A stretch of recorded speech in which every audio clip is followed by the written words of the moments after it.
殷公主。季伯，怎么不见皇公子啊？子歇躲在喜房里不肯出来，我也正着急呢。他要不来，如何行这一拜大礼？我亲自去请他。这样不妥，不合礼制。有何不妥啊？反正他早晚是我的夫君。哎，公主，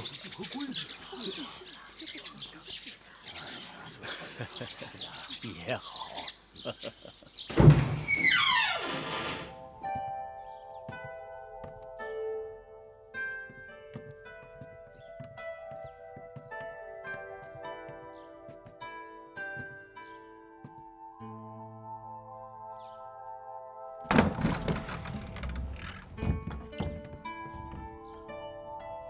夫君，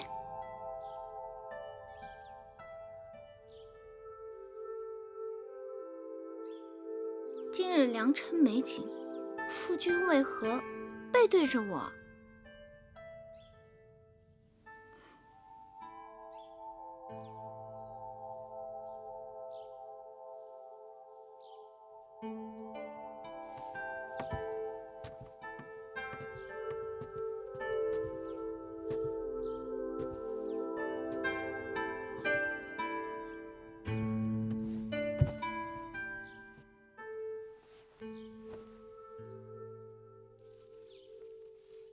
夫君，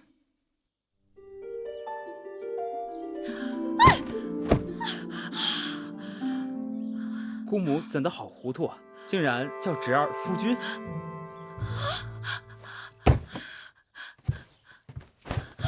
公主，皇公子呢？皇公子，皇公子不是在屋里吗？那是太子。太子，太子一早来给皇公子贺喜，然后就走了呀。蠢猪，那走掉的是皇公子。公主息怒，公主息怒。啊！怎么能出这种事？公主息怒，公主息怒，公主息怒。公主闪开！公主，公主，怎么回事？拜！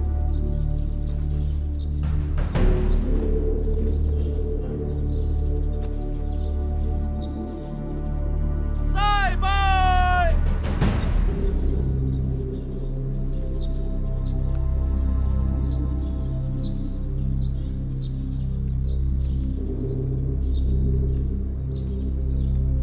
三拜！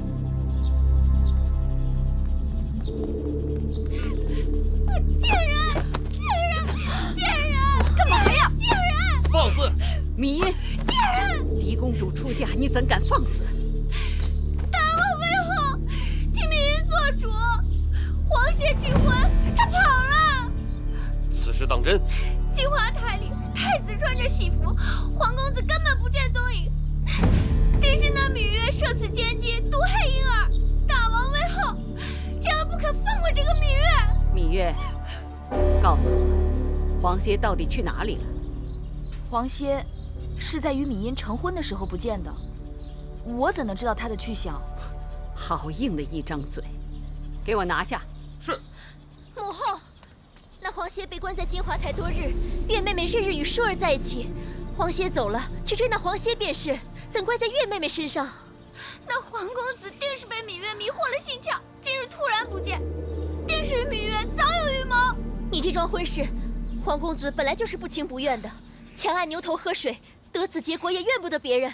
舒儿，你给我闭嘴！我心里明镜似的，早就看出芈月跟你出嫁请我是不怀好意，你还替这个贱人说三道四，把芈月给我扣下！母后，今日是舒儿出嫁之日，一身祸福均系此刻。芈音哭闹较场，母后又要扣下舒儿的陪嫁应试。假若一定如此，不嫁也罢了。舒儿，月妹妹不走，舒儿也不走。舒儿糊涂，母后这是为了你好。大王，吉时已到，若错过了时辰，与公主的姻缘不利。大王，这黄歇悔婚是小事，楚秦联姻才是大事。母后，眼下没有证据证明黄歇的出逃与芈月有关。依寡人之见，还是得过且过，即刻启程吧。这怎么可以？有何不可？若不是你强行把芈印许给黄歇，事情怎么会闹到如今这个地步？微后明鉴，若再不启程，就会错过了吉期。秦王那里在关外迎亲的人也是有时辰的。况且秦国迎亲使者手里有陪嫁应妾的名单，突然少了一人，恐怕会引起误会和猜忌。好了好了，启程启程启程！等等，舒儿，也许你眼下还不会明白，我所做的一切都是为你好。你是娘亲身上掉下来的肉，我怎会害你？等你以后有了自己的孩儿，你便会明白做娘的一片苦心。母后，母后敬请放心，舒儿到了秦国，会擅自郑重的往后山高路远。舒儿不能陪在母后身边尽孝，还望母后多加保重。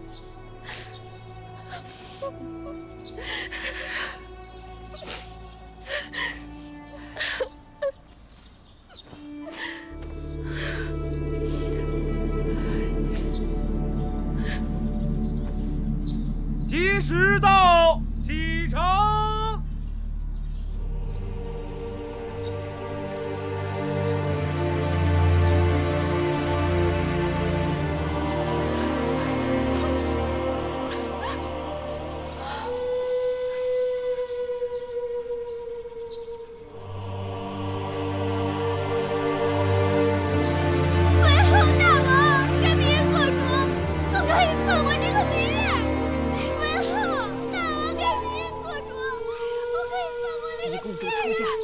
哭闹真是丧气！来人，把他给我拉下去！为何不可以放过那个贱人？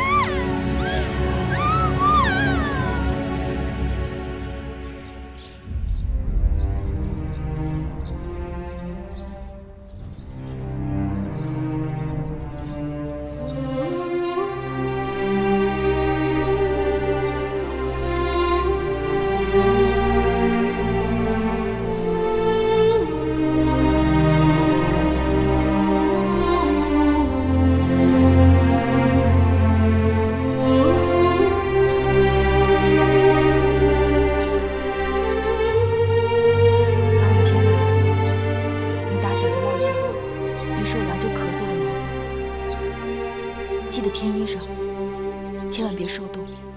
放心，你和冉帝路上要保重。还有贵姑，不要太辛苦了。在宫里，无论遇到什么事情，你都要学会忍，千万要小心背后那个。只要熬到分封，有了你自己的立脚之地，一切就都好办了。等到分封之后，我一定想办法把你们都接回来。只是这一去，路途遥远，会有很多危险。还有我呢，谁要是敢欺负姐姐和魁姑，我就揍他。小冉是个男子汉了，遇到险境，我们会有办法的。眼下我们不得不分开，就是为了有一日，我们可以平平安安的团聚在一起。久等了，要不然到江边上船，天就要黑了。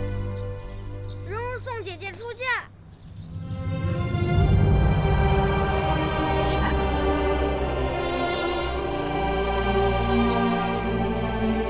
保重。保重。走吧。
襄城守将唐遂拜见舒公主。免礼。谢公主。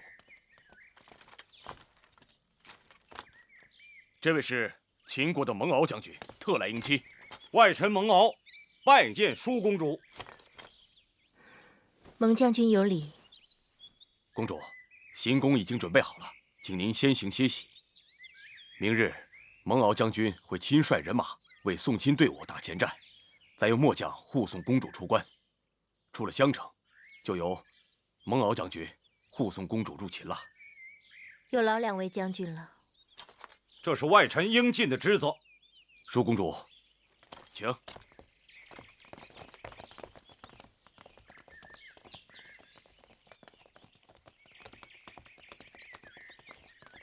岳公主，小心脚下。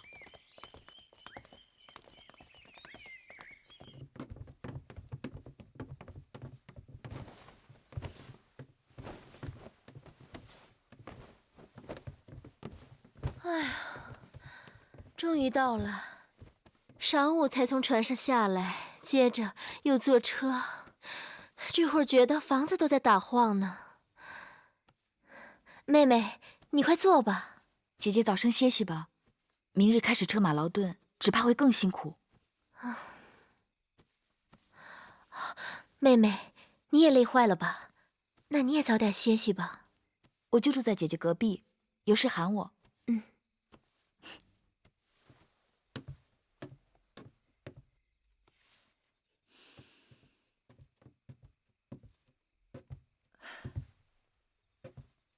这孩子累坏了，一沾枕头就睡着了。路上你一直照应我们，此刻还要做针线，让我来吧。不用，你快把这碗绿豆汤喝了吧，我才熬的。是不是还有点烫？不是。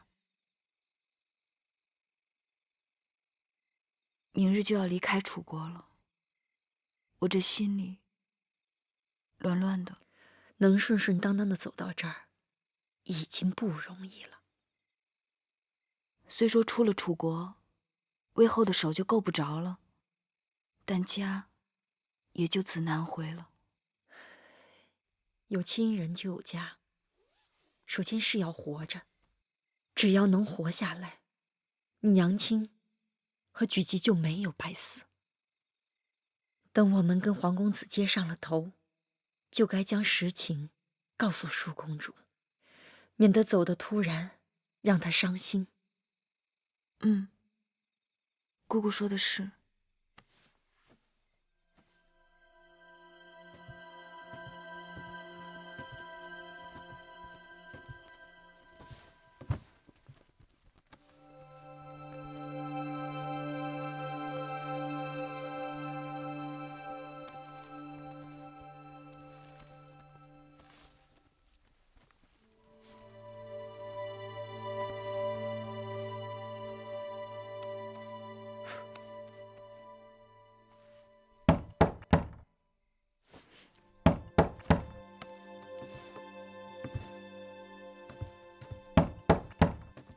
谁啊？一位故人。我听你的声音陌生。你将门打开，便知道了。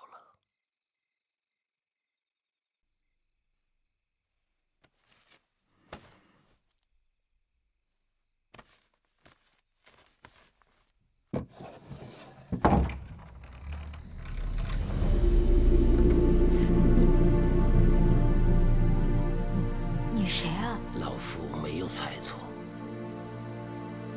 应该就是你。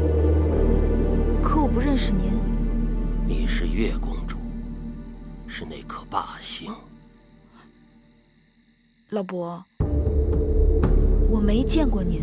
在下堂妹，襄城守将唐遂是在下的堂弟。16年前你还未出世，老夫就知道你了。你在说什么？当年老夫夜观天象，发现霸星出世，4府变，6家乱，主天下大变。我将此事报告给大王，说霸星将要降生到楚宫。大王当时高兴得很呢，没想到生下来的却是你这个女娃娃。于是，老夫被剜去了双眼，流放到了边关。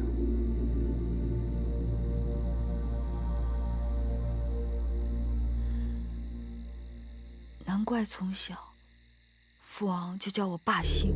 你也知道自己是霸星？什么霸星？我芈月就是普通女子，与那帝王之说毫无干系。天命不可违，无男女之分，非人力所能更改。若是逆天而行，必受其祸。必受其祸？你是说这么多年，我们受苦受的还不够？你可知道，我和我周围的人就因为这霸星之说而受牵连。老夫只是一介星象之士，根据星辰变化记录言说。就因为你的胡言乱语，害得我娘命运多舛，害得我跟我弟弟从小被人欺负。我们与你无冤无仇，你为何要多事？为何要与我们过不去？天将降大任于斯人也，必先苦其心志，劳其筋骨，饿其体肤，空乏其身，幸福好了好了，其所你走吧。你再不走，我要喊人了。晚了，走不了了。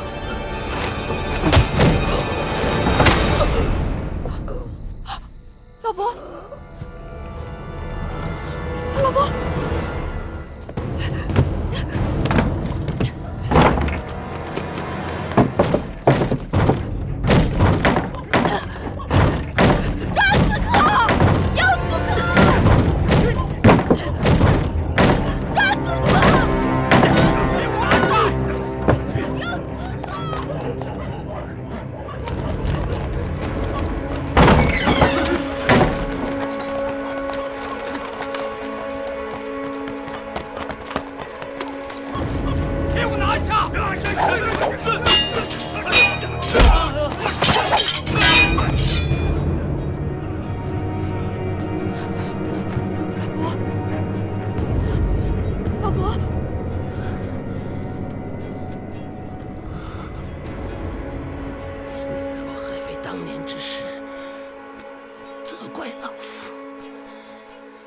今日老夫算是用性命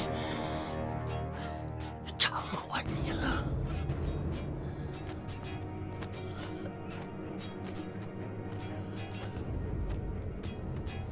老伯，老伯，老伯。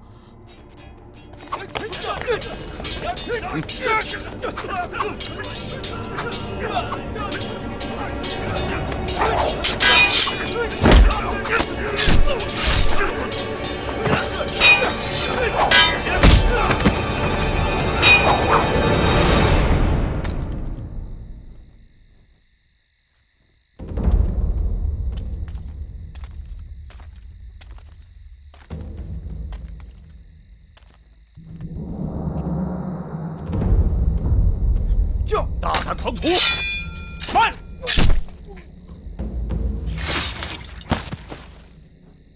踏进去，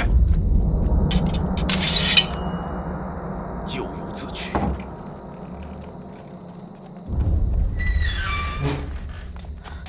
月儿，姐姐，怎么了？唐将军，出什么事了？林公主，两个大逆不道的小贼惊扰贵人们歇息。现末将已将其诛灭，望舒公主恕罪。堂妹老伯，可是唐将军的堂兄？不错。老伯仁义，替芈月挡了致命一剑，已经不行了。敢问公主，他人在何处？在我屋里。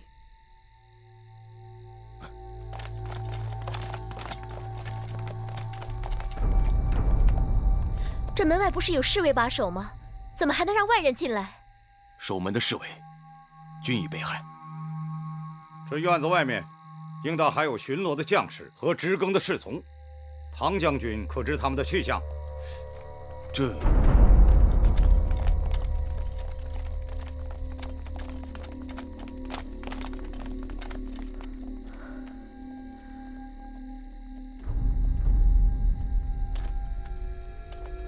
末将失职，明日一定仔细查处，严惩不贷。好了，你们都下去吧。夜已深了，明日还要赶路呢。是。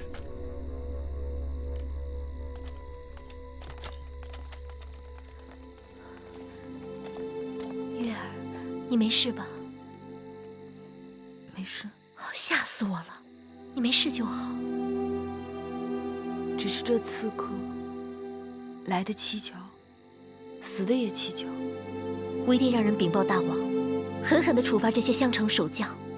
其实也怪不得他们，这襄城是秦楚交界之地，历来盗匪横行。今日之事，大约也是哪个毛贼被糊涂油蒙了心，闯错了地方。玳瑁姑姑好灵清啊，连这小小边城的事情都了然于胸。奴婢也是道听途说罢了。既然大家都没事，那就早点歇息吧。早点歇息吧。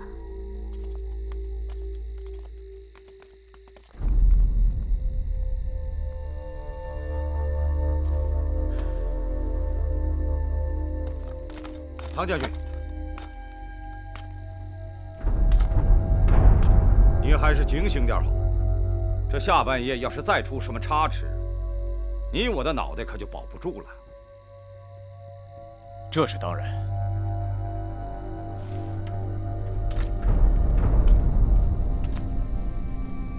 你们这队人，给我在院子外面牢牢守住。要是再出半点差池，本将军绝不轻饶。是。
我想了一夜，昨晚之事绝非意外。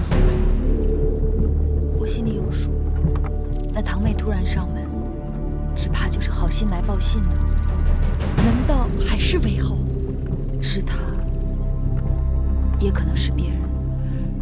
这可怎么是好？原以为一切都可以结束了，可现今，我只好盼着赶快到武关，到了那儿就有着落了。黄公子，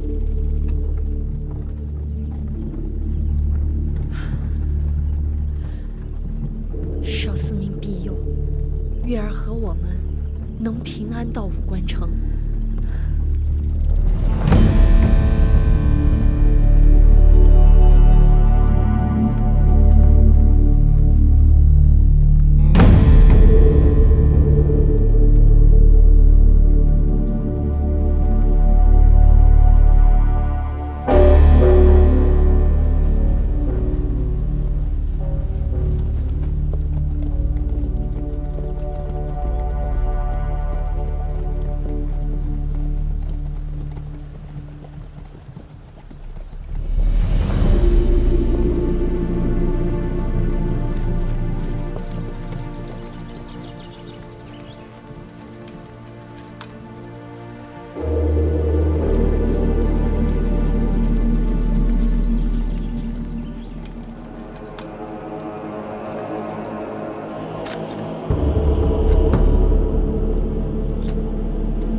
公主，此处已是楚秦交界，末将只能护送公主至此。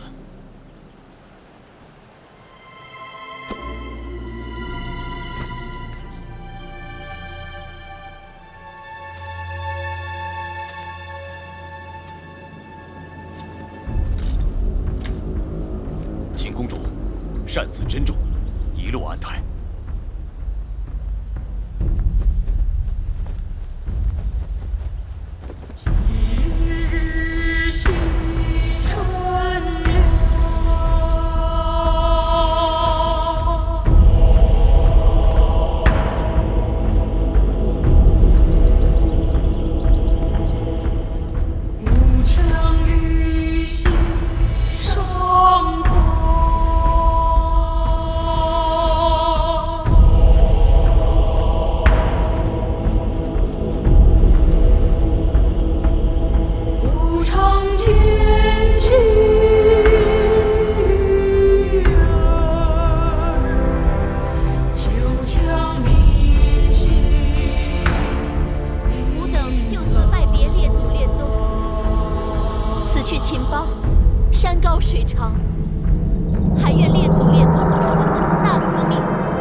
也算是聊作安慰。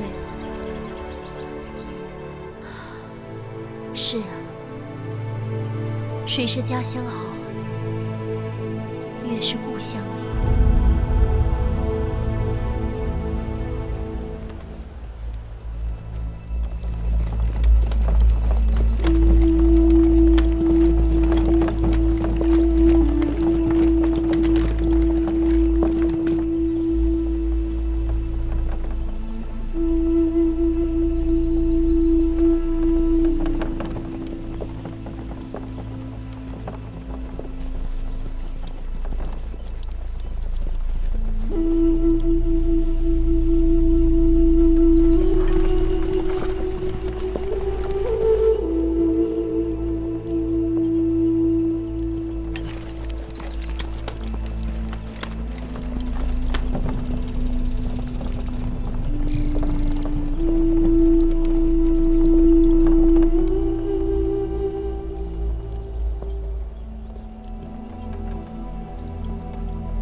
公主，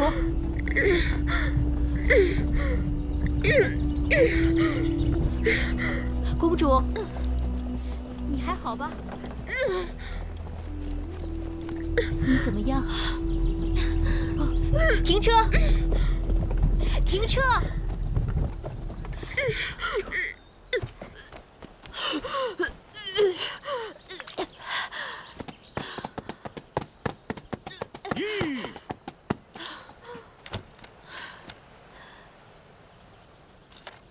公主，太庙已定下吉时，咱们行程紧迫。末将知道，公主身子娇贵，可公主每日迟出早歇，走走停停，中间又是种种事故，照这个速度行进，怕是会延误婚期的。将，公主尊贵之躯，难以承受车马颠簸之苦，自然要多加休息。将军既奉秦王之令，遵令行保护之责即可，并非押送犯人。何时行，何时止，当由公主做主。及期如何，与你何干？放肆！你只不过是小小奴婢，竟敢对本将军无礼！不错，我是奴婢，但我是楚国公主的奴婢，不是将军的奴婢。既入秦界，要遵秦法，耽误了规定的行程，无论奴婢贵人，一律责罚不贷。将军息怒。秦王以礼聘楚，楚国以礼送驾，将军身为秦臣，该以礼护送。公主病倒，将军和属下必然滞留。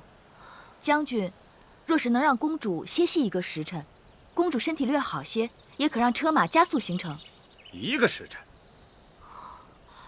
不行，只能歇8个时辰。谢将军。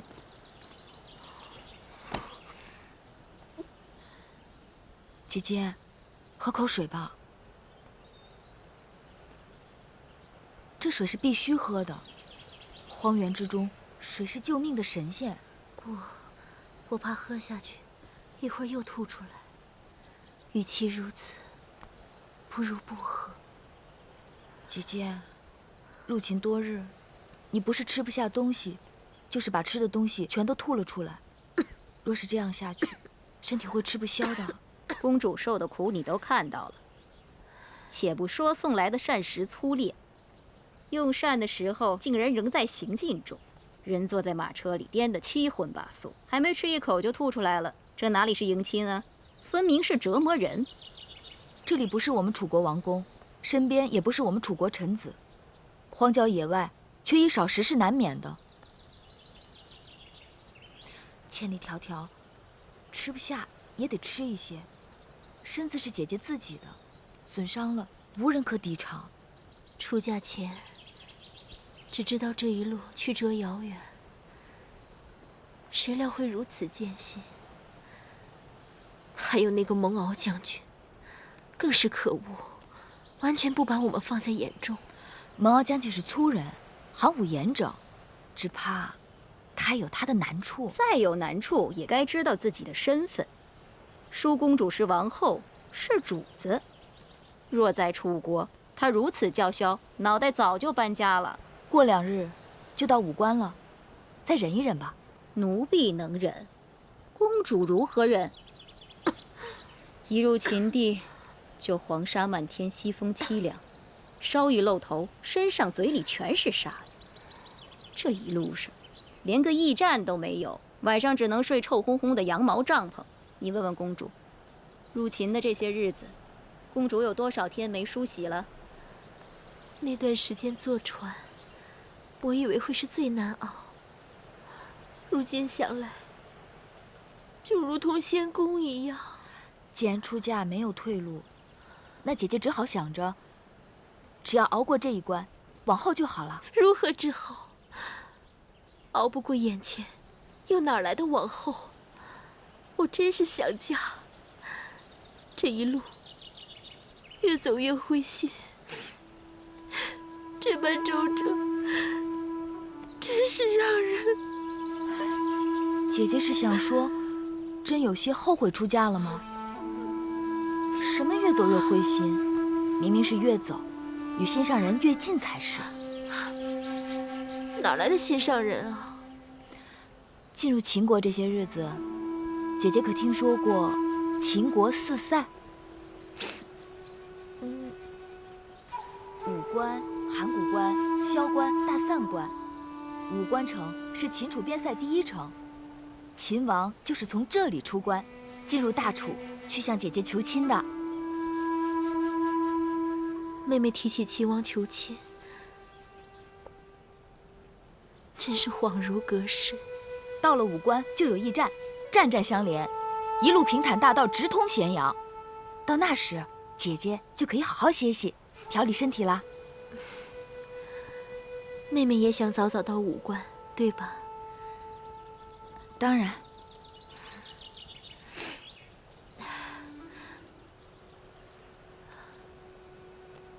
说来也是，这么多的车马兵卒，都是因我而来。我要是打不起精神，不是更连累了大家？好了，把水和食物给我一些吧。姐姐，来，姐姐。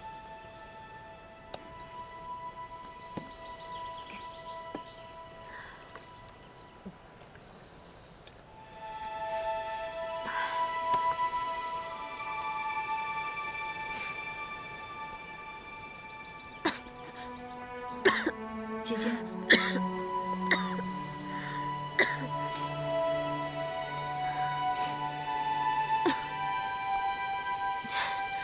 想来我也真是佩服你，这粗粝的糕点，如同嚼蜡，你是怎么咽得下去的？姐姐是从小没有尝过饿肚子的滋味。其实有东西吃，比饿着要舒服多了。真的吗？嗯。舒公主是金枝玉叶，天生就不该受苦的。像这种吃食也能将就下去的人，是自降身份，自轻自贱。姑姑若是觉得只有饿肚子才能保住大厨脸面，那你就饿着好了。但不该劝姐姐也挨饿。路上行程艰难，需要体力，不吃哪儿来的力气车马劳顿？别争了，我倒是真有些饿了。我再吃几口吧。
蒙将军，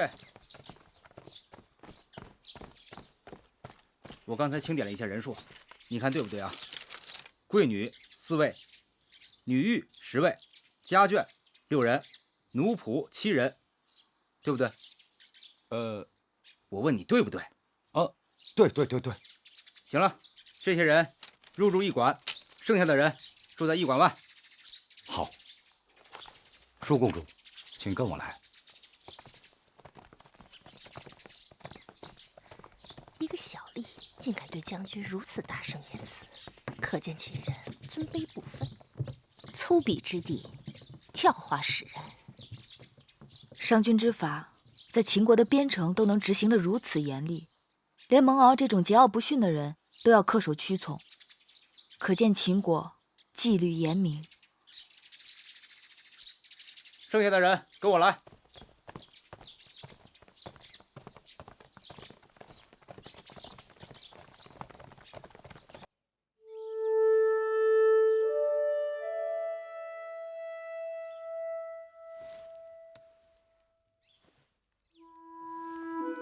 女一志，姐姐怎么样了？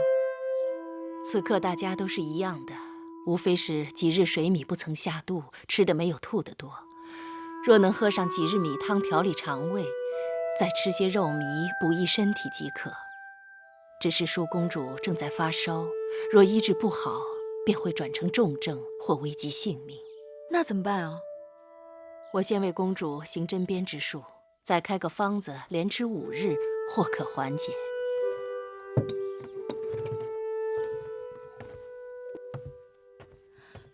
珍珠，一会儿拿着药方速去开药，尽快回来。是。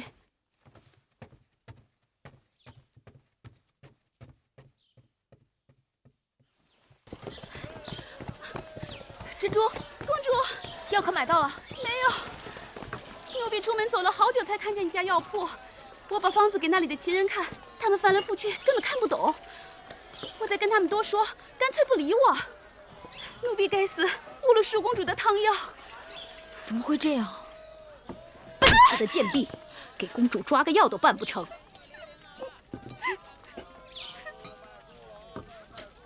哎呀，我竟然忘了，这十里不同音，百里不同俗的，这到了秦国，自然是用秦国文字。他们一定是因为看不懂女医治的方子，所以不肯理会咱们。玳瑁姑姑，咱们这些随驾的臣仆中，有哪个会秦国文字？他们都是打理内政的内小臣，哪里懂得列国文字？再说，我们楚国也算得上天下第一大国，怎的秦国人不学我楚国文字，反而要我楚国人懂得秦国文字呢？我去找蒙骜。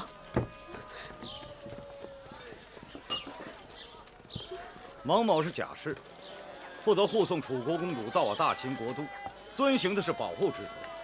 至于其他的事情，自然是由贵国公主自己做主。再说蒙某又不是什么臣仆之辈，这种杂役小事，请公主自便。我并非是打算劳驾将军，我只求你派给我一个懂楚文的秦兵，去药铺抓药罢了。你们楚国的贵人，自然是经常把楚国的士卒当成下人。可我们大秦的士卒，岂会充当此等杂役的角色？那你帮我找一个懂楚文的秦人，随便什么人。没有。你们楚国那些鸟文，除了专职外务的臣子们之外，没人能懂。你要买药，让你们楚人去买，别在这烦我。你这个人，情理不通。你出了驿站，上大街，往前走，再往北拐，那边有一个雍氏药铺。那铺主是武关城内最有学问的人，你可以找他试试。要是他也不知道，那就没办法了。多谢。月公主穿婚装出行不太合适吧？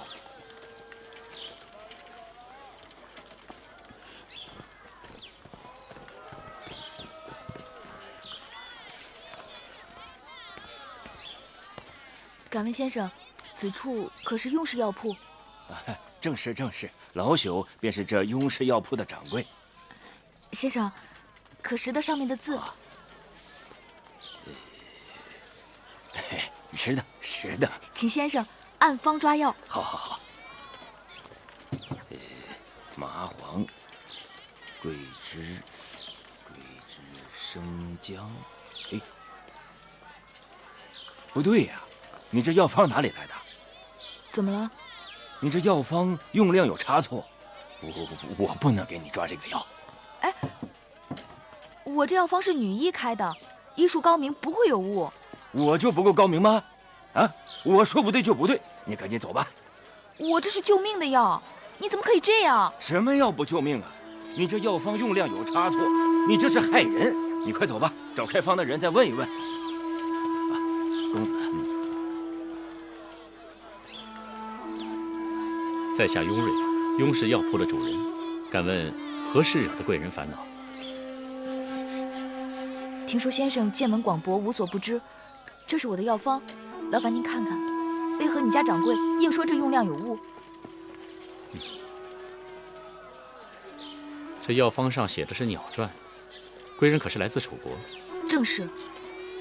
不知道为什么这位先生不肯接我的药方。贵人可知，这秦楚两地虽然接壤，但不仅文字各异，就连这度量之衡器也是不同。我这老仆虽然识得药方上的药名，但因为分量上与我们的惯常有差异，怕是搞错误人性命，所以不敢接此药方。原来如此。好在昔年本人也曾游学楚国，对楚国的鸟传略知一二，知道楚国的计量方法与秦国的不同。这药就由我来抓吧。有劳先生了。您的药包好了。多谢先生。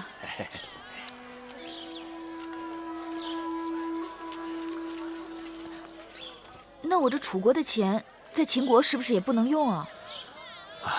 也不是不能用，一般来说就是称重。不管什么钱币，大致分量都差不多。我看你初到秦地，若是要多待几日的话，定是要去兑换钱币的。那我找何人可以兑换钱币？此城的银号也是本人所开，我这里还有一些元钱可以兑换给贵人。免得来去麻烦。多谢先生。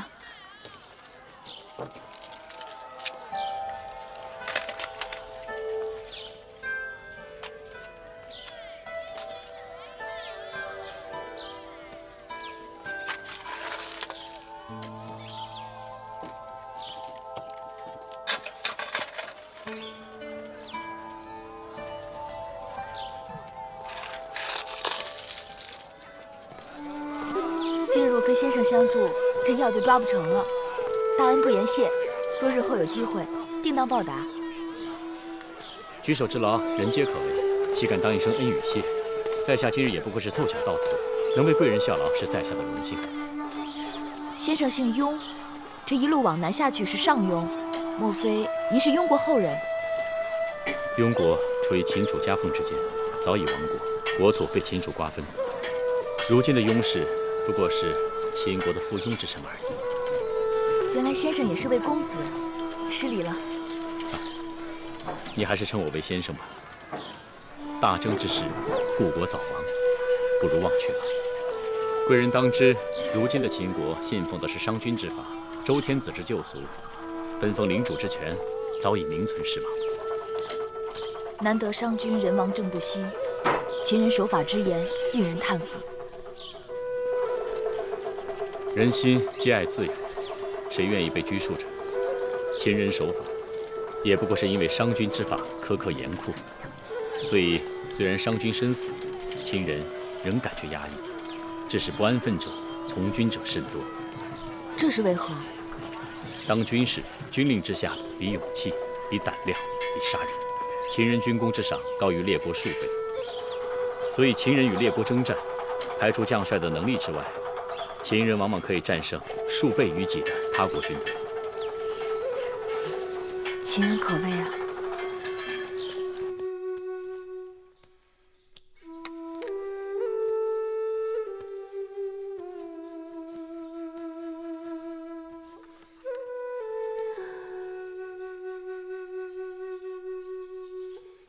听说妹妹出门去了，还以为你我就此难见了。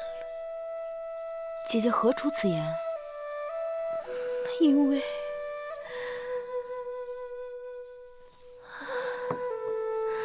因为你我身在他乡，人生地不熟的，若是走丢了，该如何是好？姐姐多虑了，我又不是小孩子，说丢就能丢。只是太辛苦你了。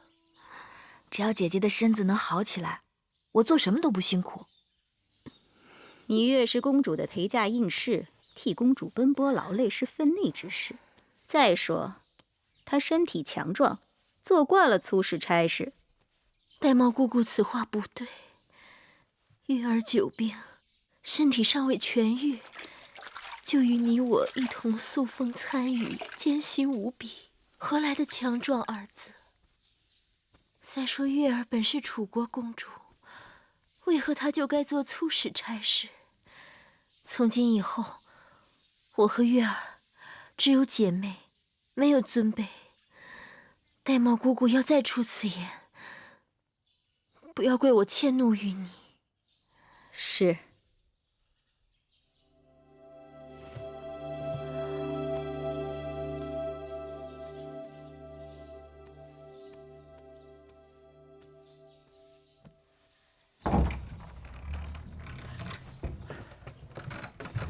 你总算回来了。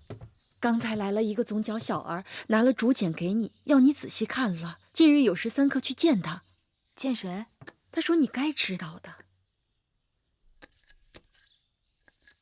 那小儿呢？传完了话就走了。我追着问他到哪儿见，他一边跑又一边摇头的。皎皎黄鸟止于旗，谁从穆公子车燕西？我猜想该是黄公子派来的人，但没头没脑的几句话，什么也没说呀。这个人到哪儿去见他呀？他说了。是吗？姑姑放心，我去见他就是了。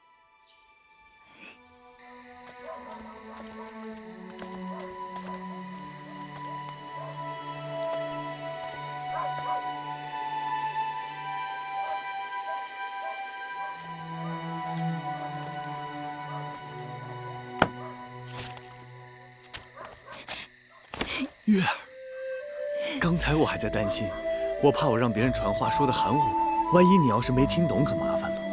哪里含糊了？你明明交代的清清楚楚。皎皎黄鸟止于极，极枣树，有时3棵，在大枣树下见。可是你怎么知道就是这棵枣树呢？你既然约在傍晚时分，定不会让我孤身往远处去。我向驿馆的杂役打听了，这附近最大的枣树，自然就找到这儿了。傻笑什么呀？天结地灵，我黄仙能遇到如此聪慧的女子，是几世修来的福分。你死里逃生，还这般有嘴。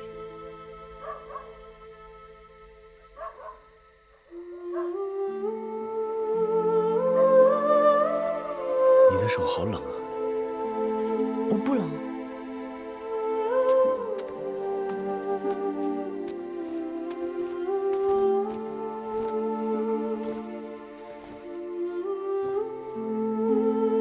不冷也披上。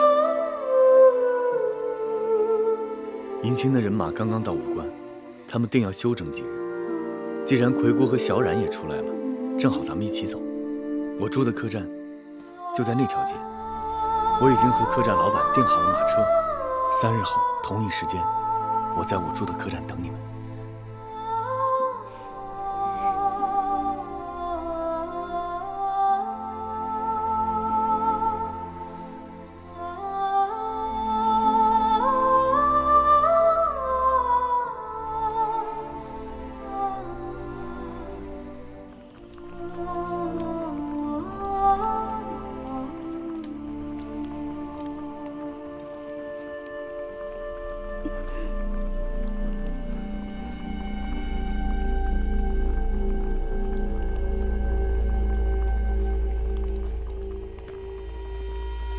姑姑，姑姑这几日辛苦了，你回去歇一会儿。锅里的东西我替你看着。这可不行。为何不行？这是为舒公主熬的肉糜，一夜不可熄火的。我心里有数，我在这值夜盯着柴火，你呢回去睡2、3个时辰再过来，绝不会误事。这，你只管放心吧，我会仔细看着。那就拜托你了。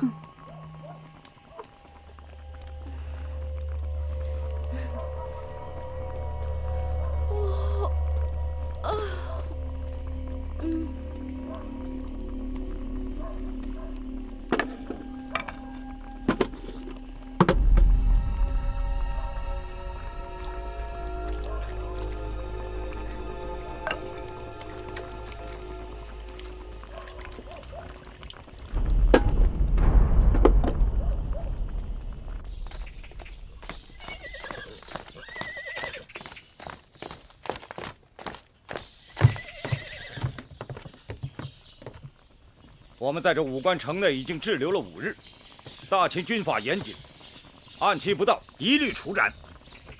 月公主，近日末将在此，请舒公主2日后务必上路。将军可知，公主病得不轻，你若逼着她2日后上路，那便是要了她的性命。吉期不能耽误，2日后无论生死都要启程。舒公主若是走不了，末将就是派人抬，也要把公主抬上车。你们为何不派快马给秦王报信，告诉他人命关天，务必更改吉期？若要硬抬舒公主上路，你先杀了我好了。你2日就是2日，2日后你们若不走，我自己回咸阳向大王请罪。至于你们的安全，恕不负责。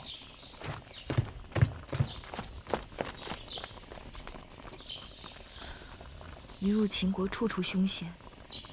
舒姐姐疲惫辛劳，病倒是意料之中，可病成如此模样，是不是有些古怪？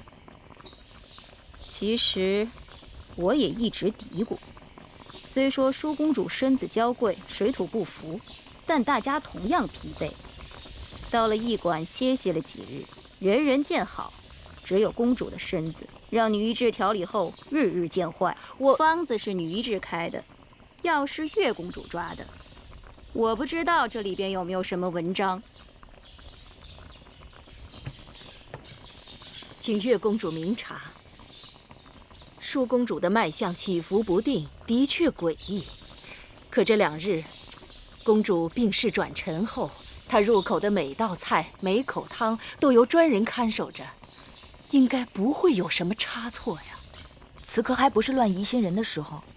既然姐姐所有的饮食汤药都由自己人从头到尾料理，那再想一想，还有没有什么机会可能会让人做了手脚？除了头2日外，之后的这3天，我们都是自己打水，自己买菜，自己烧火，应该不会有什么问题。每副汤药熬好后，我也对药渣都查看过。那不该再有什么差池了。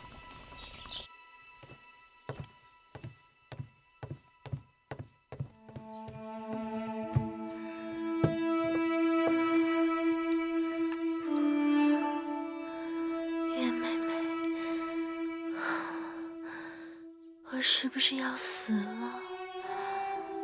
你净瞎说！你就是水土不服，调养几日就会好起来的。我自己的身子，我心里清楚，我从没有这么难受过。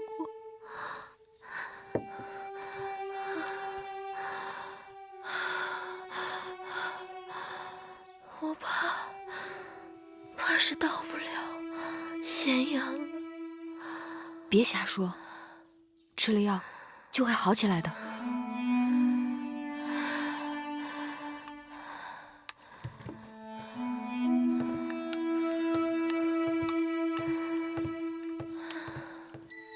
是我让他出去的。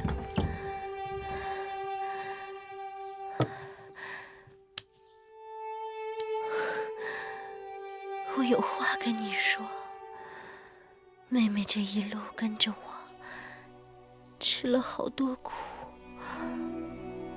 眼下已经到了5关了，你快走吧，不要再管我了。姐姐，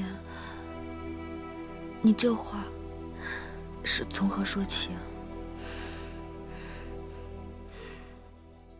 不用瞒我，其实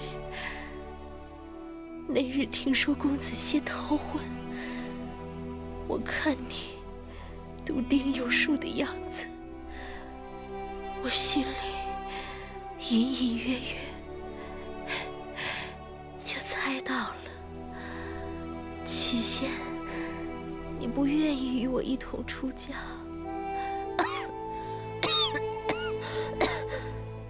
后又自请陪嫁秦国，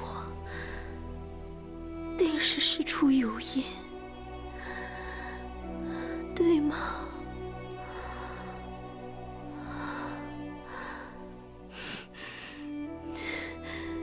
你不用说是或是不是。那日你出去给我买药，我心里就暗暗盼着你别回来了。你在楚宫里吃尽了苦，我原想为你做的就是能帮你逃离苦海。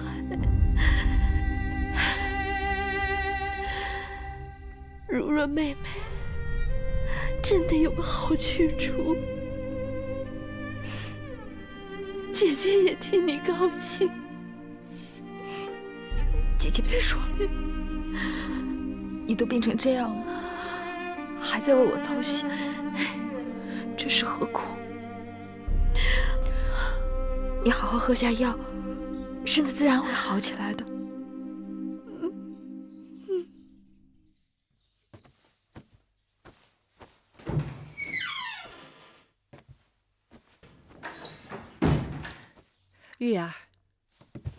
姐，姐姐，我们什么时候可以走？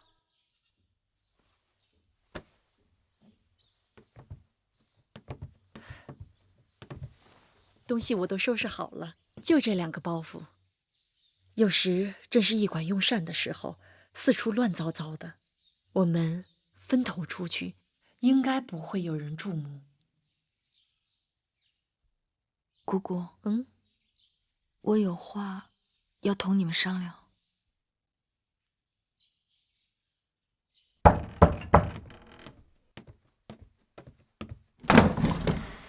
月儿，你怎么提前来了？快进来。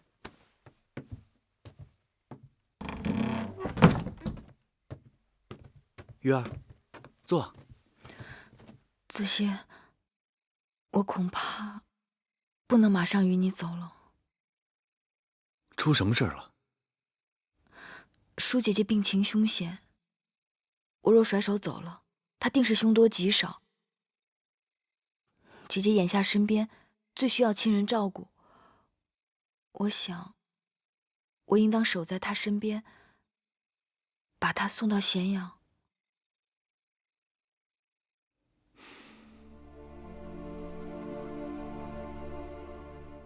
月儿下肝易胆，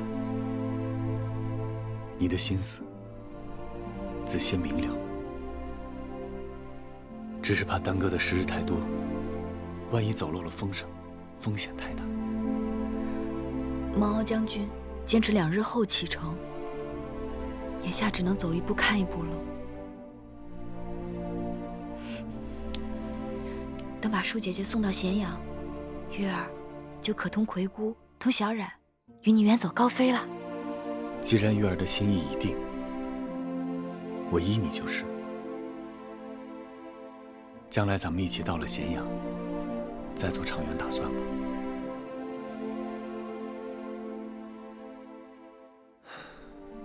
天色已晚，我送你回去吧。这一分手，不知又是多少千山万水。多少千山万水，子歇都和月儿一起。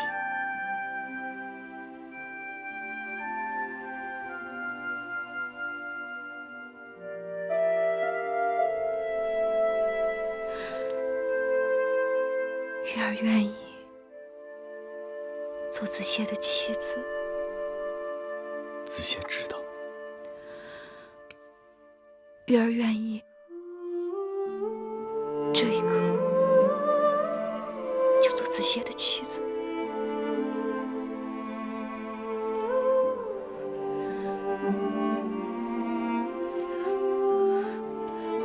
月儿不可，月儿万万不可。子歇视月儿为珍宝，你我只有行过6礼，明媒正娶后，才可结为夫妻。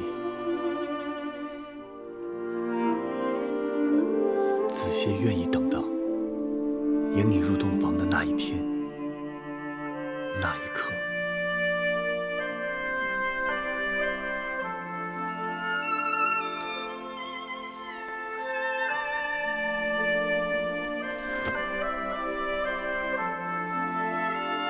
我的夫君是真君子。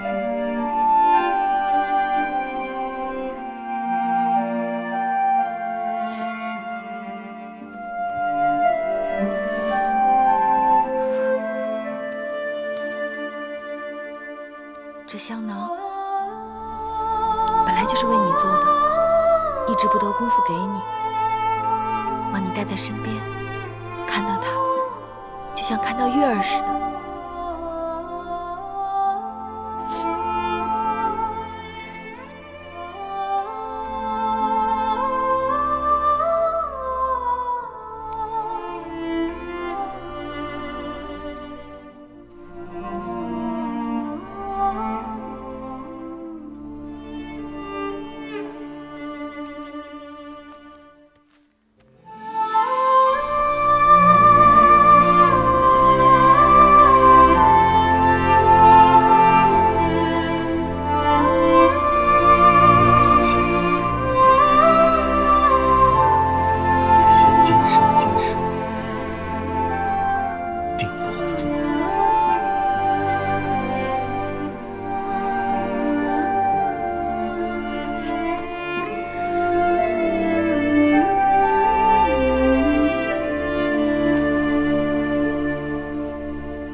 你在干什么？没干什么。你在烧什么？来人，抓住他！抓住他！别跑！站住！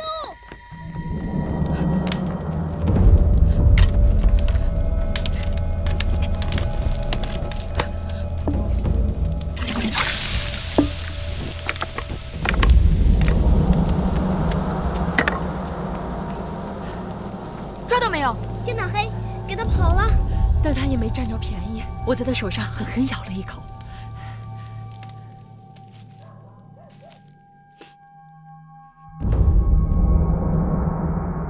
女医志，这是什么草药？麻黄。我给舒公主开的方子里就有这麻黄。麻黄虽能解除舒公主的寒症，可若过量，必会引起失眠、头疼、心悸。公主现在就有这些症状。该死！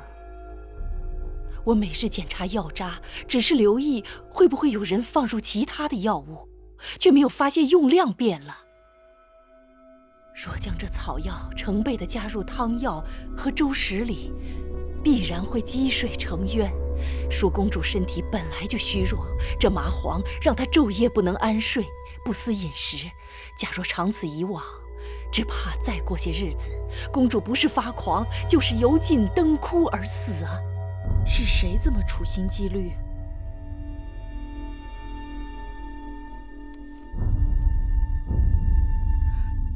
这方巾不像是寻常人家用的东西，倒像是宫里头的。不用说了，定是秦宫里的人想要害公主。这舒姐姐是秦王迎娶的新王后，人还未到咸阳，怎么就与人结仇了？奴婢猜测，幕后指使之人会不会是秦国的魏夫人？魏夫人？魏夫人是谁？魏后跟奴婢说过，秦国的魏夫人是秦王前王后的妹妹。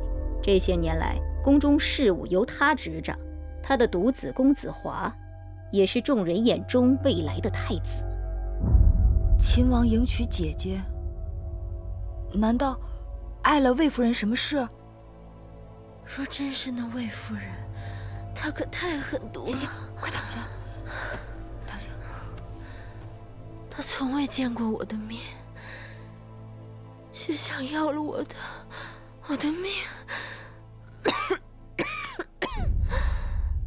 只可惜，我们没有抓到那雏鸟，不然到了咸阳，人证物证俱全，姐姐便可向秦王据理力争，拿他们问罪。可我们没抓着那个雏鸟，会不会打草惊蛇？那边并不摸我们的底，恐怕还不至于。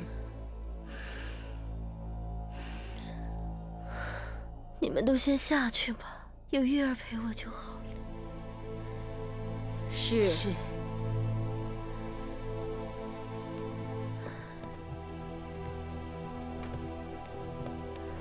妹妹，我此时此刻才知道，出嫁为人妇，进入秦宫，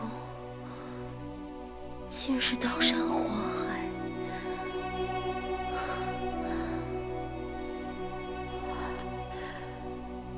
我前几日跟你说的那番话，并非混热之言。一来，我是知道自己时日不多，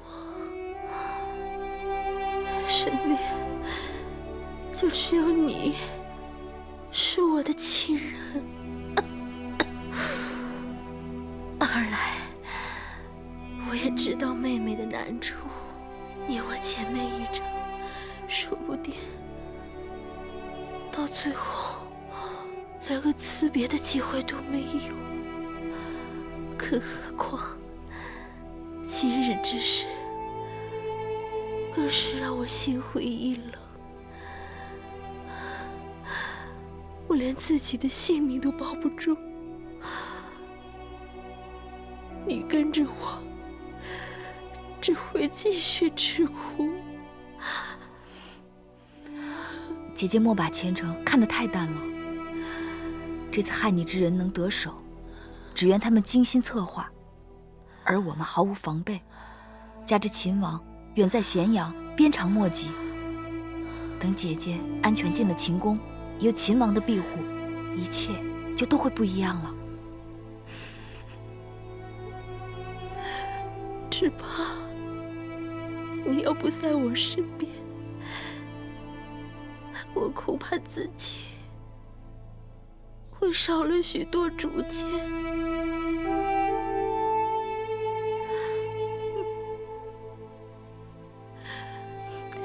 姐姐吉人天相，妹妹若不能日日守在姐姐的身旁，也会时时都为姐姐祈福的。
这条官道叫武官道，一路经商县、蓝田，直到咸阳，大小城池都很繁华。小冉不想去商县、蓝田，那你想去哪儿？小冉想去赵国、齐国，去看邯郸到底有多繁华，去看邯郸的人到底有多优雅。怎么会让那燕国人一心模仿，连自己应该怎么走路都忘了？我还想去看传说中的稷下学宫，去登泰山。孔子说：“登泰山而小天下。”哎，去燕国，去燕国也可以。听说燕国那边冷的能冻掉鼻子，会不会大冬天满街上的人都没有鼻子？好，葵姑跟你一块儿去，咱们去邯郸看美服，去临淄尝美食，再去燕国看那些没有鼻子的人。好。我今日觉得好多了。就是身子还有些酸痛。我看公主的气色虽然不比在咱们楚宫的时候，但比刚入秦时真是一个天上一个地下。俗话说，病来如山倒，病去如抽丝，还得好好养一阵子才能真好。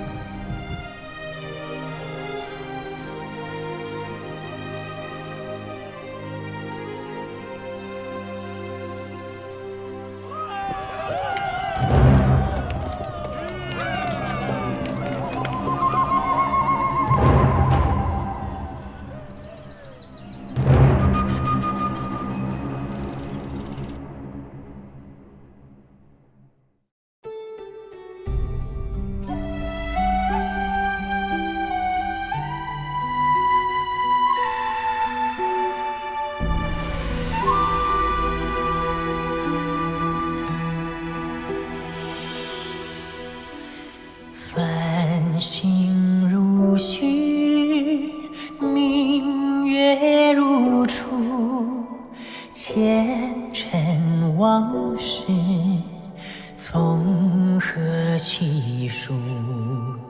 心有情丝万千束，却生得一缕孤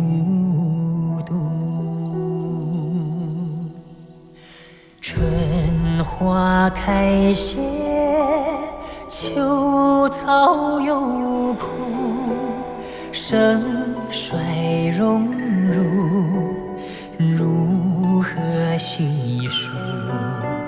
你水暖，为谁寒？换不回一人如故。尝尽悲欢离合人间苦，却怎么咫尺天涯陌路？